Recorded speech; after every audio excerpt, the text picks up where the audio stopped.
Всем привет! Меня зовут Наталья, добро пожаловать на мой канал. В рамках фэшн-марафона на неделе моды в Париже состоялась презентация коллекции «Осень-зима 2023-2024» от модного дома Louis Vuitton. Нас уже вряд ли удивит тот факт, что для своих показов креативный директор женской линии бренда выбирает только лучшие парижские локации, стараясь продемонстрировать явную силу самой прибыльной люксовой марки Франции. На этот раз шоу решено было организовать в одном из любимых мест Николя Жескьера, а именно в музее Орсе. Перед началом шоу, с размахом прошедшего в золоченых залах исторического здания, образовалась огромная сутолока, какая-то беспорядочная толкотня из сотен поклонников, что оказалось очень даже символично. Ведь ранее, около 40 лет назад, здесь располагался железнодорожный вокзал, а нынче одно из крупнейших в мире собраний европейской живописи и скульптуры XIX века. Оформление пространства гости показа посчитали довольно выигрышным для позирования перед фотографами. Десятки важных клиенток дома красовались в техноантураже, старательно демонстрируя лучшее, что у них есть от Louis Vuitton, и тут же выкладывали снимки в соцсети. Даже громкоговоритель, вежливо приглашавший дам и господ поскорее занять свои места, еще долго не мог прервать столь увлекательный процесс.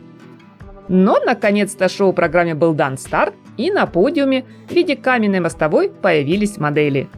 Они выглядели так, будто чем-то озабочены и целеустремленно спешат куда-то по своим делам в неизвестном нам направлении. К такому восприятию модного действа зрителей подтолкнуло необычное звуковое сопровождение, когда из динамиков, помимо музыкальных аккордов, можно было услышать гудки автомобилей, вой полицейских сирен, лай собак, стук каблуков и прочие звуки, погружающие собравшуюся на показе публику в колоритную атмосферу улиц Парижа. Что такое французский стиль? Таковым стал главный вопрос, на который попытался ответить Николя Жескьер в своей новой коллекции. Со слов кутюрье, это необъяснимый магнетизм. Он интригует весь мир. Это настоящий парадокс – сочетание изысканности и простоты. Французский стиль – это искусная обманка, а французский код не поддается расшифровке. Однако дизайнер постарался переосмыслить образ француженки, ведь он больше не ассоциируется с беретом и тельняшкой. Так какой же она стала? Главная героиня парижского подиума. Сегодня модельер пошел на кардинальные изменения, расставшись с высокотехнологичными спортивными экспериментами, которых было очень много на прежних показах. Он отдает предпочтение натуральным тканям, пусть и предлагая их по-прежнему в дерзком и динамичном крое. Искренний восторг у модниц вызвали платья-паутины. Что-то подобное мы раньше точно не видели. А также декольтированные наряды из шерсти букле, зауженные в талии и намеренно чуть отходящие от силуэта.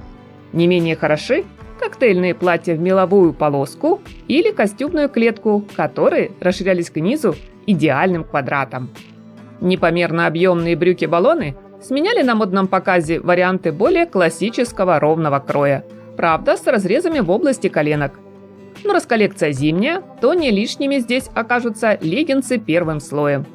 Знакомый всем бомбер преобразуется то в уютную меховую куртку, то в элегантное пальто-кокон.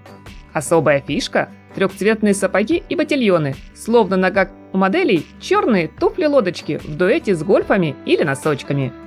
Ну какая же француженка без шарфа?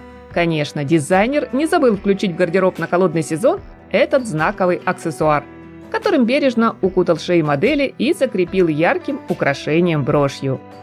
Кроме отменно скроенной одежды и стильной обуви, в линейке представлена интересная подборка сумок. Среди самых необычных хотелось бы отметить мини-версию особняка на Вандомской площади, а также сумки в форме сундука, саквояжа для путешествий и стеганые варианты в карамельных оттенках либо в традиционных цветах французского флага. Странным и непонятным дополнением некоторых образов я назову светящуюся белую маску-очки. Этот футуристический элемент дизайнер лихо сочетает с более повседневными нарядами. Не знаю, насколько популярным станет подобный аксессуар. Куда большего внимания, на мой взгляд, заслуживает сегодня изящный длинный ремешок. Вроде бы ничего особенного, но стоит повязать его поверх одежды, и он мгновенно преображает платье, лаконичное пальто, жакет, да и все, что захотите. К слову, француженки очень любят данный трюк, так что берем на заметку. После завершения шоу многие модные критики назвали представленную осенне-зимнюю коллекцию Louis Vuitton одной из лучших творческих работ ведущего дизайнера бренда за последние 5 лет. Насколько ваши впечатления, друзья, совпали с мнением экспертов, мы, надеюсь, узнаем из комментариев. Приятного просмотра, всем совершенства и красоты, хорошего продуктивного дня и яркого, солнечного настроения!